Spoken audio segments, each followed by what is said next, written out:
Steven Rogers was trying to reinvent himself by writing Tonya. He ended up rehabilitating Tonya Harding's image in the process.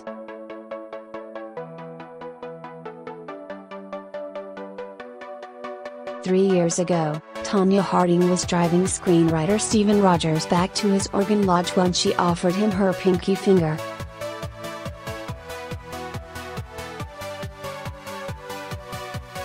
Rogers had flown up to Oregon from Los Angeles on his own dime to meet the disgraced figure skater, hoping she would let him purchase her life rights for a screenplay.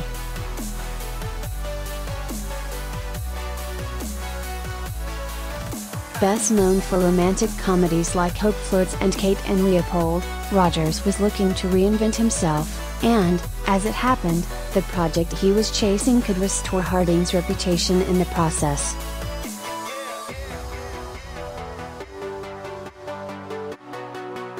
Rogers became fascinated with Harding's perspective of the 1994 Nancy Kerrigan attack, and the way the media fashioned her as the villain in its figure skating fairy tale, after watching the Netburst team's ESPN documentary, The Price of Gold.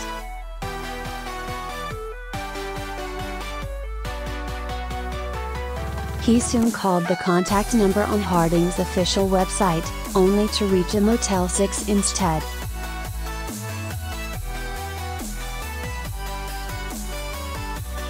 Eventually, Rogers tracked down Harding and flew up to meet her. As arranged, Harding picked Rogers up.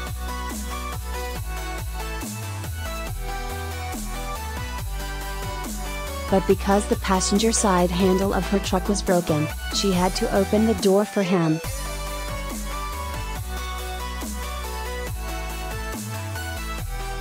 She took him to a nearby restaurant, where Rogers asked about her life, nudging her away from telling the same story she had been telling by road for 2 decades.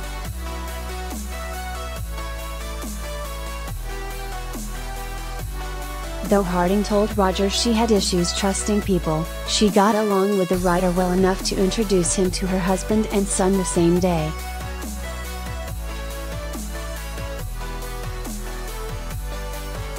But back to the pinky dot on the car ride home, Harding asked Rogers if she would have any control over the script he planned to write.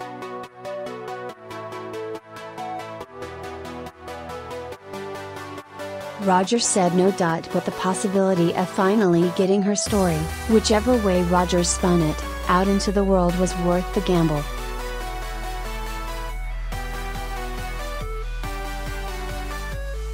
"Are we gonna do this thing?" Harding asked. "If I can get the life rights, I think so," Rogers replied.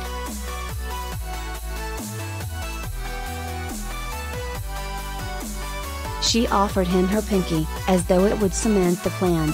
"I was looking at her like, you were a 43-year-old woman," Rogers tells Vanity Fair.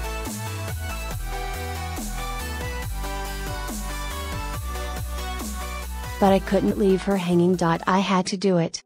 So they pinky swore in the pickup truck."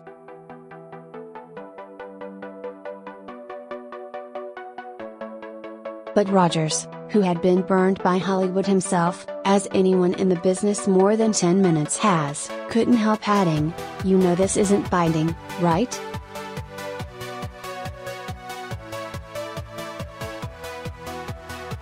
Sitting outside the Novel Cafe in Santa Monica, where Rogers wrote Tonya, the writer explains the leap he took by reaching out to Harding and her ex-husband Jeff Gillooly, who pleaded guilty to racketeering in the figure skating saga aftermath and was sentenced to 2 years in prison.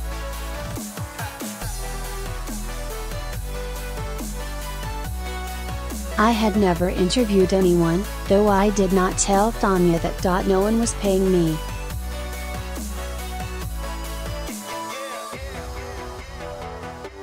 Sometimes I think my mind has a mind of its own. I look back, and it's surreal that I actually did this, tracked down Tonya and tracked down Jeff and somehow wormed my way in and got them to agree to let me interview them."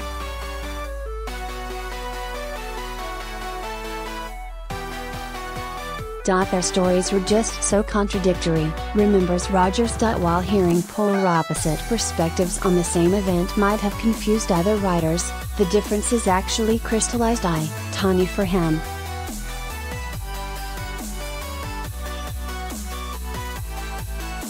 I thought, that's mine. I'll put all of the perspectives in there and let the audience decide what was what.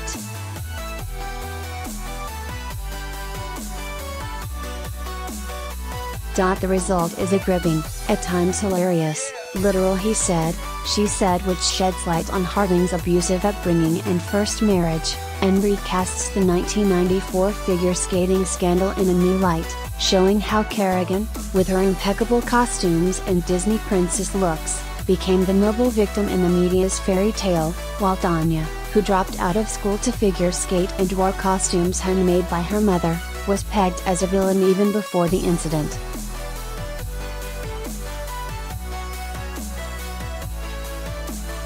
I didn't want to write a conventional biopic, explains Rogers. I felt like the story was funny and crazy and tragic and all those things, and I wanted the screenplay to be that too.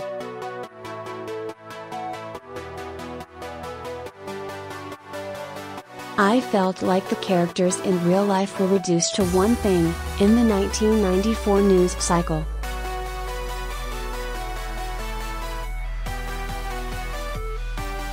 And I wanted Tonya to be more nuanced than that. I felt like the characters were all very rebellious and wrong-headed, which I found to be an interesting combination, so I wanted the screenplay to mirror that.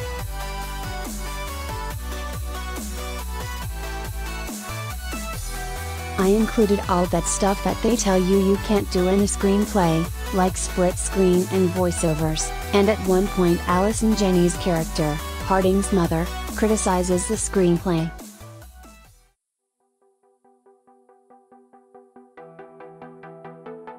Rogers wrote the script on spec so that he could maintain some control over the project and produce it himself outside the studio system.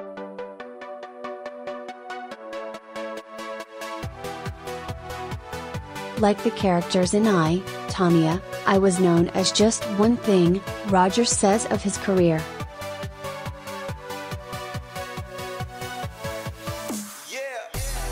Which I never thought was fair. I've been lucky to have movies made, but a lot of times they're very watered down versions of what I wrote.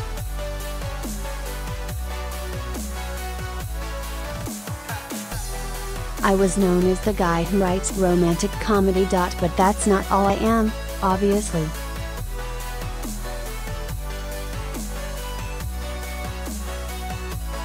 Over the 3-year process of bringing this story to the screen, Rogers says the trickiest aspect was securing Harding and Gilliwalee's life rights.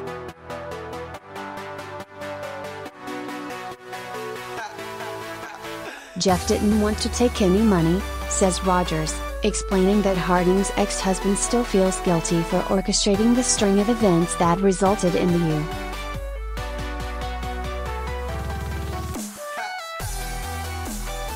U.S. Figure Skating Association banning Harding for life.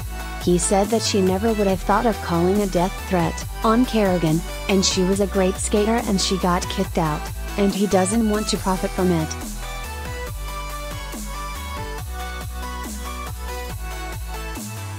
It took Harding a while because she doesn't have a lot of money, and she wanted someone to negotiate pro bono, says Rogers.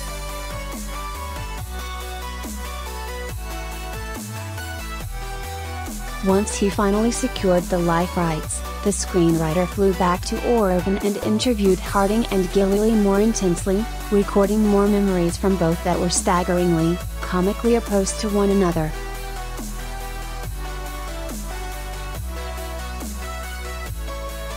To me, that's what the movie's really about, the things we tell ourselves in order to be able to live with ourselves.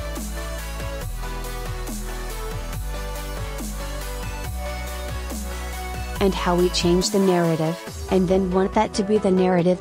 Which is why I made the film documentary style.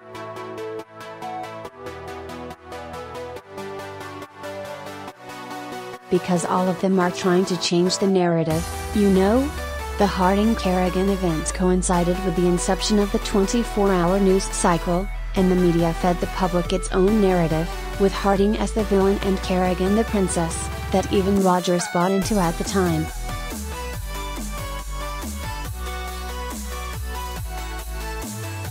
In that sense, it's a cautionary tale, Rogers explains. I just wanted all those haters in the comments section, who hate so randomly, to realize that these are people.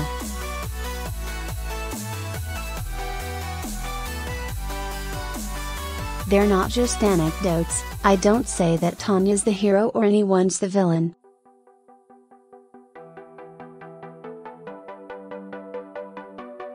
All I really wanted to say was they're human. And there's more to the story than you think.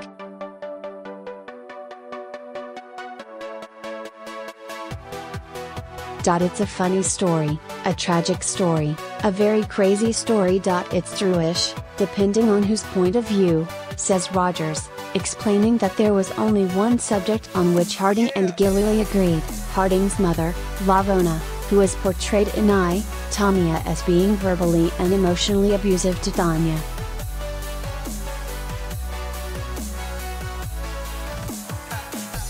I did not interview the real Lavona, because Tonya didn't know whether she was dead or alive, says Rogers, who wrote the role for his longtime friend Alice and Jenny.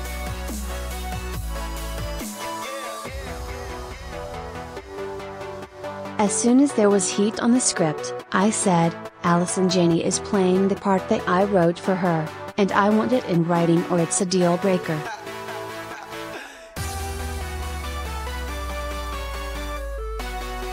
And I sort of said that before Allison had agreed to do the part. When he finally did pitch Janney on the role, he told her, I wrote this part for you.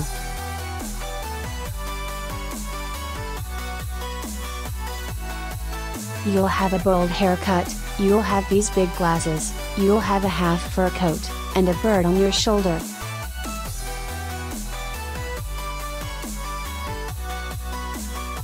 Jenny's response, great.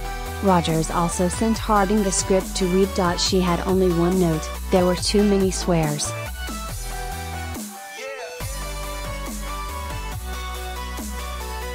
Margot Robbie was immediately interested in the script, and met with Rogers about playing Harding and producing the film through her Lucky Chap production company.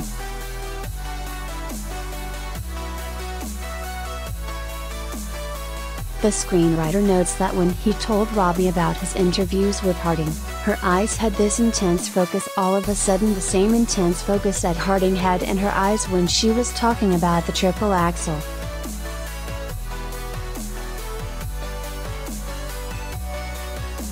To this day, Harding is one of only 8 women who have successfully landed the triple axel in international competition.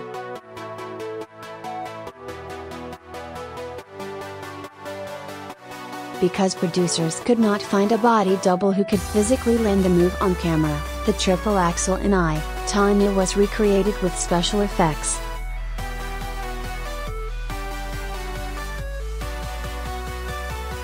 I just thought, wow. That's another sign. Craig Gillespie, Lars and the Real Girl, signed on to direct Tonya, which Rogers says had a budget of $11 million, and its 260-something scenes in 31 days.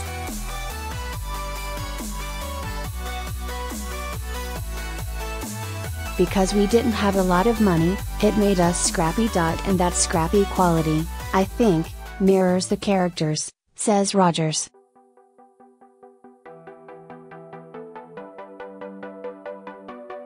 When Harding first saw the film, the former figure skater both laughed and cried.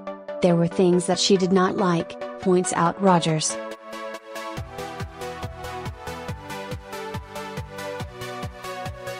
Mainly, stuff that was told from Jeff's point of view. But she emailed me twice, thanking me.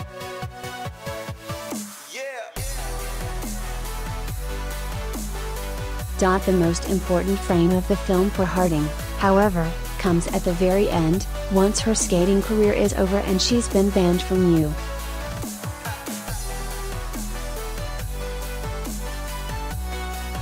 U.S. figure skating. In fact, it has nothing to do with skating whatsoever. It is a final title card. After the fates of all the key characters have been revealed, that simply says, Tonya wants you to know she's a good mother.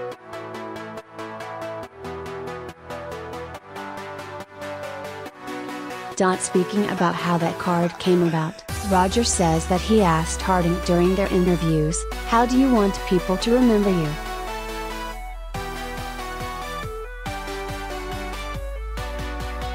She said, "I want people to know I'm a good mother," he says. She broke the cycle of violence and became the mom that she never had, which is really moving to me.